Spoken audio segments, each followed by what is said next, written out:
Okay, hi reading class, it's Miss Kaler, and I thought I would continue with reading the book that we started before spring break called Stuck in Neutral.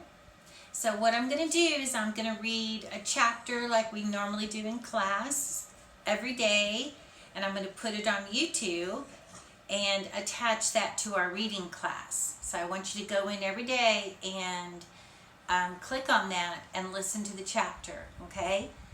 And in addition to that, keep reading your own chapter book at home and keeping a summary and emailing that to me as well. All right? Okay, so let's get started. Stuck in Neutral, chapter 1. I'm going to start over. We'd only gotten to like chapter 3, but it's been so long, we're just going to start from the beginning.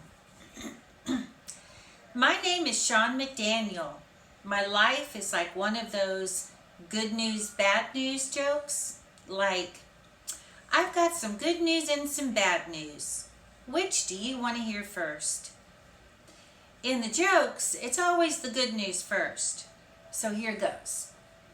I spent my entire time on planet Earth, all 14, almost 15 years I've been alive in Seattle.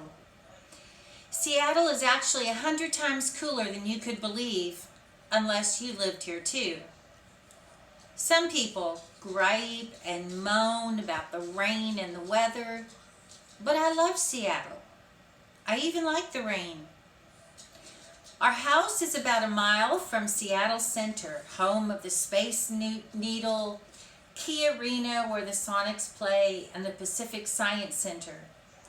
And we're only about a mile and a half from Belltown, the unofficial former grunge capital of the universe. I'm the youngest kid in our family, 3 years younger than my sister Cindy, and 2 years younger than my brother Paul, who, although I'd hate for them to know I admitted it, they're pretty cool for a brother and a sister. Okay, that's the good news, huh? Here's some more.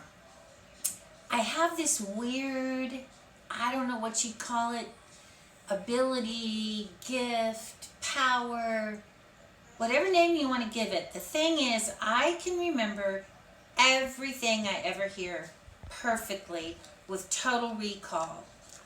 I mean everything, perfectly, totally. I don't know of anybody else, anywhere, who can do this. Most people remember bits and pieces of things they've heard in life, but I've got it all. Every sound, ever. Well, now you guys know Miss Kaler doesn't have that issue. This started when I was 3 or 4 years old. At first, I could only remember most of what I heard, but by the time I was 5 years old, everything I heard just stayed in my head. I could remember people talking, TV commercials, every melody I ever listened to, from boring, brain-dead country music to nasty rap lyrics to the theme music from Jeopardy.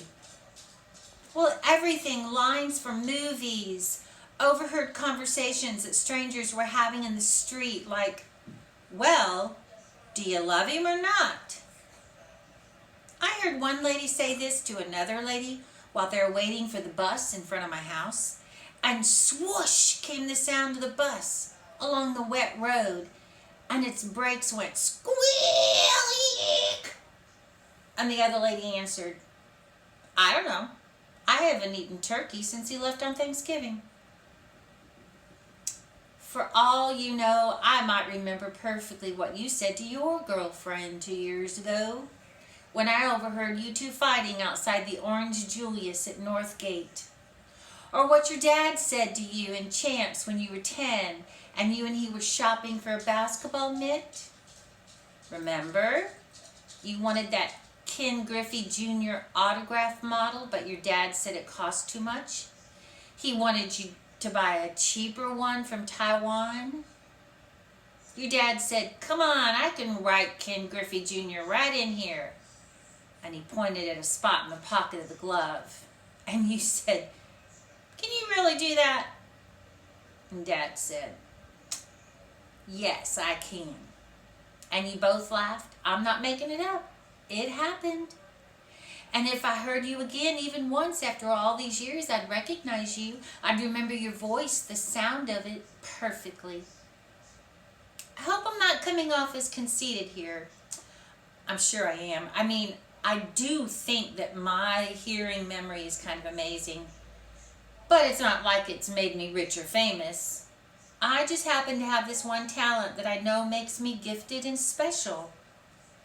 Yak! I hate that word special when it's applied to people. As in, he's a very special person.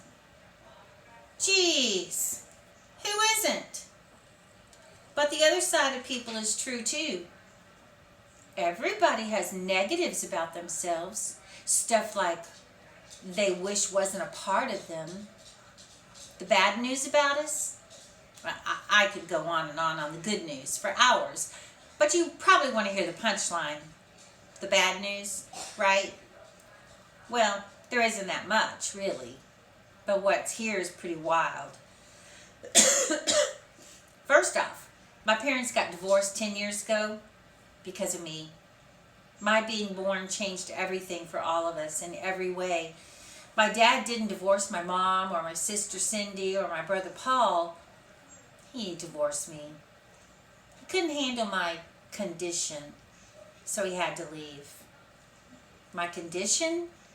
Well, that brings us to the guts of my bad news.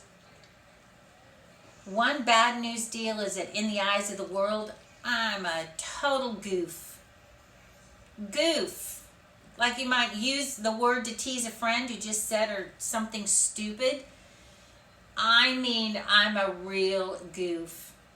Real in the way that totally means total.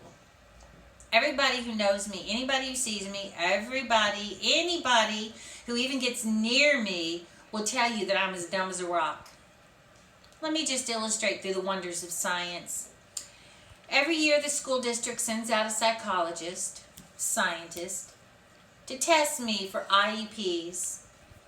And every year, since I was 6, the psychologist gives me a bunch of tests, which are mainly intelligence tests filled with shapes and colors, square pegs, round holes, who is George Washington, and what's 2 plus 1. And every year I sit there and miss every question. I fling the blocks into the air or drop them all over or smack myself in the eye with one.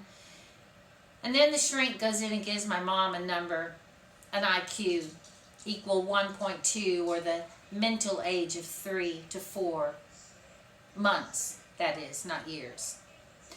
And then the psychologist packs up his scientific garbage and moves on to the next dummy. This has gone on for 8 years now. Every year. Year in and year out. Yep, according to the world, I'm as dumb as a fence post. I've heard the docs explain why they think I'm so dumb to my parents, and my parents explain it to their friends about 1 trillion times. They think it's because my brain doesn't work. They don't know that it's only partially true. So I hope that rings a bell for you of our book. Go ahead and email me a little summary of what we read today. Who's our main character? Do a little prediction. Tell me what you think is going to start happening in our story. And then I will see you again tomorrow with chapter 2. All right, thanks guys. Stay safe.